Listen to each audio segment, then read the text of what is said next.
Hi everyone, I'm Ben, and this is the Board Game Blueprint.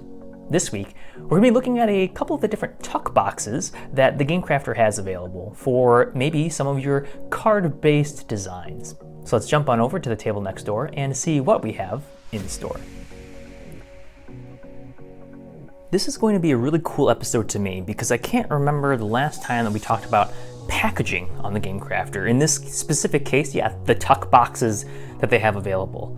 And boy, do they have a whole variety. Just about every size of card that TGC offers, they have a box for, other than the mini and the micro cards, which can kind of fit, yeah, just like in the same space. There's not a very small tuck box for those specific ones. But let's go ahead and yeah, just get a few of them on camera now. So probably the most common is going to be the poker tuck box and the bridge tuck box. So these two you can see are slightly narrow, or I should say that the poker is wider than the bridge.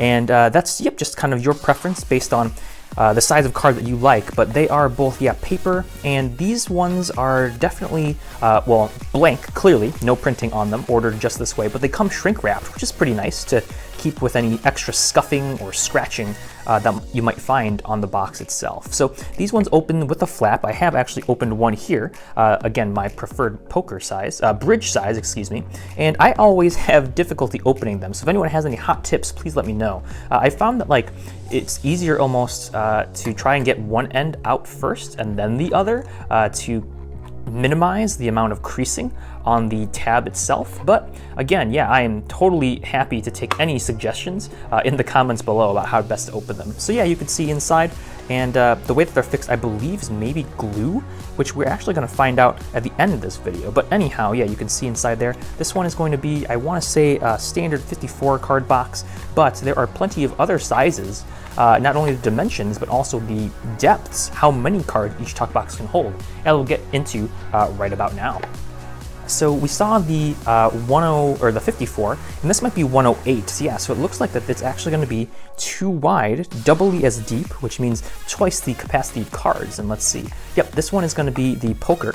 And then I did go ahead and grab the bridge again, just to have them two side by side to compare against one another. And it looks, now that it's, yeah, kind of doubly as deep, the difference seems to be more apparent than when we saw the originals, just the standard 54s on either side. So that's kind of maybe one thing that you might want to consider with the different tuck boxes is how they're going to look maybe, or how much space they'll take up on the shelf, so to speak. Yeah, something like that. But plenty of print area to have your logos and your maybe barcodes, credits, and some backside advertising, maybe a shot of the game. And then, yeah, definitely want to use the tops and bottoms if you can, whether it's something thematic or informational.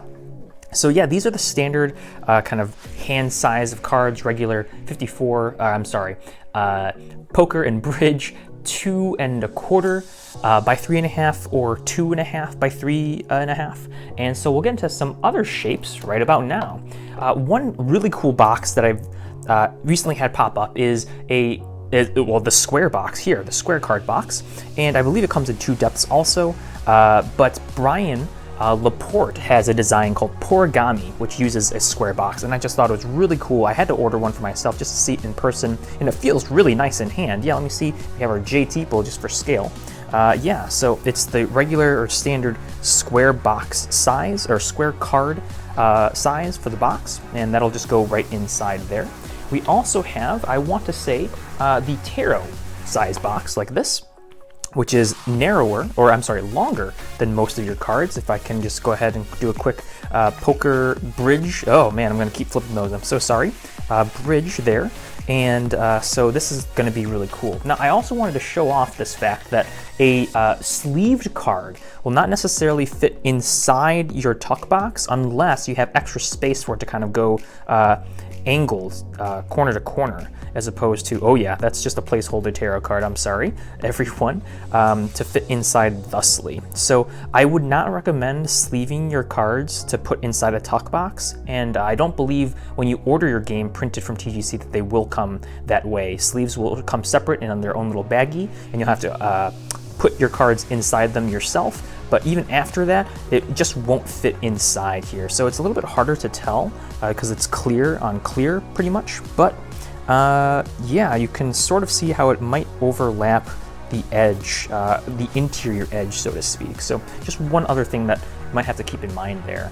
And the other option, or the other box size, is going to be jumbo for those huge cards, basically index cards for prototyping. Oh, but tell you what, this is actually a hook box, which is really cool, versus the tuck box size of the jumbo box, jumbo cards. So that's another option for you here. We had an 18 card hook box video done by guest Nick Meeple, Patrick. So thank you so much. If you want, we can refer back to that video as well. But the hook box is a pretty cool feature. And though it might rub your art a little bit more, I think it's a little bit more satisfying for consumers, in my personal opinion, than having like a creased box when trying to get that tab open thusly.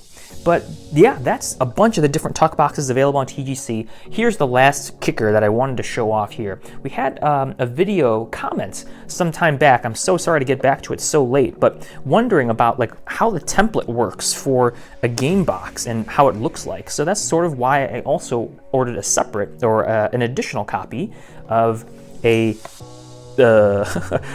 bridge tuck box, that's right, so that I can open it up, draw on it, and then just kind of show off what that's going to look like. So yeah, I'm going to open it up again. Not too bad, no creasing there, I'm happy. And how are we going to get the bottom out? So I think I am going to have to just figure out for everyone here. Yes, the bottom tabs are glued, so you'll rest assured that nothing is going to fall through. Oh no, I feel terrible. I guess now we can see the inside of the tuck box as well. So if that interests you in any sort of way, let's see if I can actually rip this bottom off here. Oh, almost there. Okay, and there it is. Oh yeah, so it's a sticky tab, which is really nice. That is some quality adhesive right there. But we'll go ahead and open it up all the way like this, and then we should also be able to, on the side here, yeah, you can see on the side that there is also another tab of probably adhesive. So I'm going to just open that up too.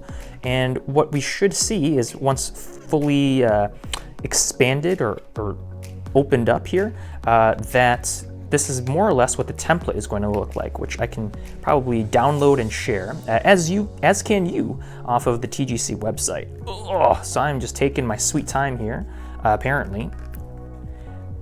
And let's see, we're almost there. Whoops, with a gentle nudging of the camera.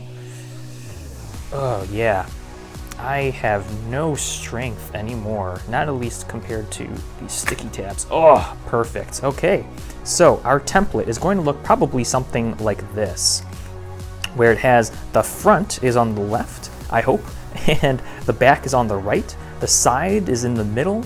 You have the sticky side, which will be on the very end, which you don't have to decorate unless you want to, just for posterity's sake. You'll have the other side, which will be visible there, the bottom tabs, and then the top, the roof. So quickly, I'm just going to go ahead and maybe draw on this tuck box, and then we can rotate them together and see how that's going to look. So we have the board game blueprint, right? So I'll go ahead and draw a quick meeple.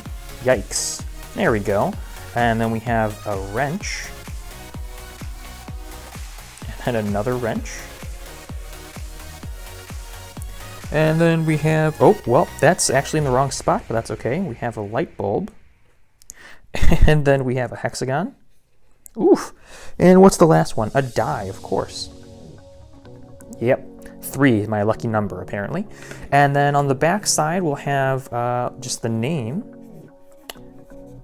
Board, oh yeah, sorry everyone, this is pretty much what my handwriting looks like all the time.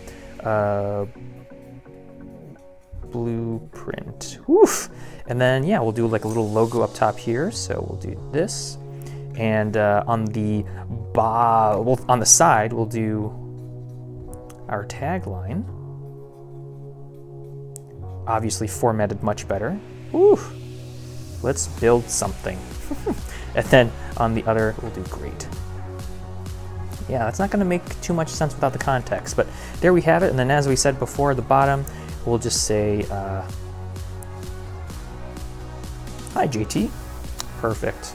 Oh yeah, he's gonna love that. So this is gonna be kind of like how your art file will look, more or less, when you want to print it with all sorts of other colors and dazzles to make it look really, really nice. And then once it's fully assembled, as we close this up and put it all back together, will look something like that. Oops. And put these tabs back inside. Flip this down. Close that back up. All right. And I'm sure, yeah, a little bit of extra tape or glue or something. Yeah, I would not recommend using a tuck box that you've already opened up, but when the thing is said and done, you should have a very happy, yeah, looking box that will close up and have your artwork on the traditional or on the expected faces. Whew. So I know that this was a little bit longer of a video, but I hope that that helps to show, you know, how these things come together, how it's going to be organized or laid out, so that you can know best how you want your box to kind of come together. So that is tuck boxes from the Game Crafter. These again were ordered blank, but you can totally upload your own files for your own games for a variety of different sizes.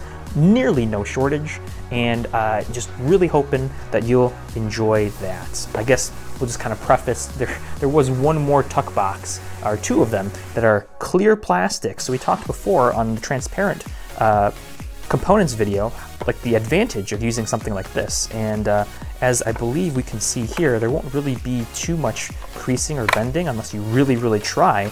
That's going to be visible, no tearing necessarily, because it's going to be a different material than these ones down below. But I believe that TGC offers these in two different sizes.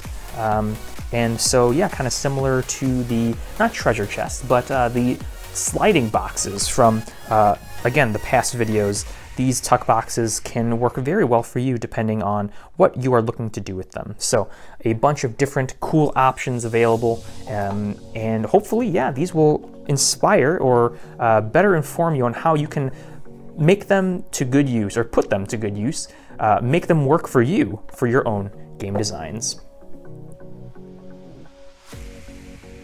I hope this video could demystify what a tuck box looks like in person a little bit here on camera, and also show you, yeah, not only the wide selection thereof, but that the templates are easy enough to hopefully follow, make sense of, and that you can also use different components or different sizes of cards with a different sized box, so that you could also fit in maybe poker deck size of cards inside a tarot box, and then have extra space to put in a few of your favorite bits, meeples, and such. If you like this video, please give it a thumbs up, hit that subscribe button, and click that bell icon so you can stay notified when the next video goes up. As always, I'm Ben.